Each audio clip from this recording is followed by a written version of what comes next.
4 friends இருந்தாங்க. ஸ்கூல்லேருந்தே college வரையும் ஒன்றாவே படித்தாங்க. சரின்னு ஒரு நாள் வந்து 4 பேருமே ஒரு காஃபி ஷாப்பில் மீட் பண்ணுறாங்க. ஹாய் காய்ஸ், எல்லாம் எப்படி இருக்கீங்க? மீட் பண்ணி ரொம்ப நாள் ஆச்சு. ஸோ ஃப்யூச்சருக்கு அடுத்த பிளான் என்னெல்லாம் வச்சுருக்கீங்க? எக்ஸாக்ட்லி.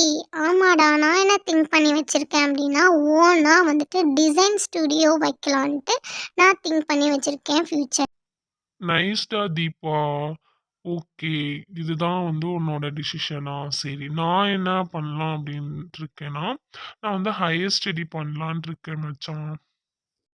என்னோட பிளானே வேற மச்சான். நான் என்ன நினச்சேன் அப்படின்னா, எனக்கு வந்துட்டு டிஃப்ரெண்ட்டான பிளான். எப்படின்னா, நான் வந்துட்டு ட்ராவல் பண்ணணும். ஸோ வேர்ல்டையே நான் எக்ஸ்ப்ளோர் பண்ணி ஒரு செட்டிலான லைஃப்பில் இருக்கணும்னு நினைக்கிறேன். ஆ, ரொம்ப அட்வான்ஸஸாக இருக்கே. பட் ரொம்பவே இது சூப்பராகவே இருக்குது. ரொம்ப அட்வான்ஸாக இருக்கீங்க. இந்த சவுண்ட்ஸ் ரொம்ப நல்லாயிருக்கு. யுவன், நீ என்ன பண்ணுற? நீ பண்ணுறது என்ன கார்ப்பரேட் ஜாப்பா? அதான்டா, பட் இருந்தாலும் நான் ஓன் டெக் கம்பெனி வந்துட்டு நான் நடத்தணும். ஸோ அது வந்துட்டு இன்டர்ன்ஷிப் பற்றி கொஞ்சம் வேணும். ஸோ இது வந்து நான் ஓனாக எடுத்து பண்ணுற மாதிரி தான். இது ஒரு பெரிய கனவுடா மச்சான். ஆல் த பெஸ்டா யுவன். எல்லாம் நம்ம வந்துட்டு டிஃப்ரெண்ட்டான ட்ரீம்ஸ் வச்சுருக்கோம். இது எல்லாமே நம்ம வந்து மேக் பண்ணி நம்ம ஓன் வேஸில் போகணும்.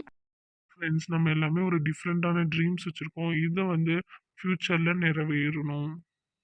சரி காய்ஸ், நம்ம இவ்வளோ நாள் கழிச்சு வந்து நம்ம மீட் பண்ணது ரொம்ப சந்தோஷம். ஸோ ஃப்யூச்சரை பற்றி நம்ம டிஸ்கஸ் பண்ணதில் இன்னும் நமக்கு ரொம்ப சந்தோஷம். ஸோ எல்லாருக்கும் பாய்.